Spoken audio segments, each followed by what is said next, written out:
Hi friends, ಬನ್ನಿ ಈ ದೋಸೆ ಪಡ್ಡು ಜನುಮವೇ ದೊರಕಿದೆ ರುಚಿ ಸವಿಯಲು. ರೆಡಿಯಾಗಿದೆ. ಪಡ್ಡಿನಿಟ್ಟು ರೆಡಿಯಾಗಿದೆ.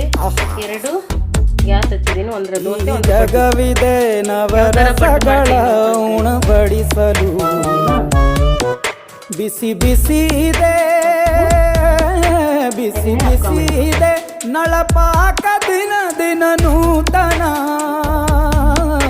ಈ ಬಿಸಿಯುವಾರುವ ಮೊದಲೇ ಎಲ್ಲರ ಜೊತೆಯೇ ಮೆಲ್ಲುವ ಕಲೆಯ ಜೀವನ ಜನುಮವೇ. ಈ ಜನುಮವೇ ದೊರಕಿದೆ ರುಚಿ ಸವಿಯಲು.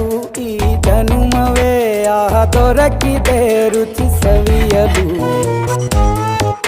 ಈ ಜಗವಿದೆ ನವರಸಗಳ ಉಣಬಡಿಸಲು.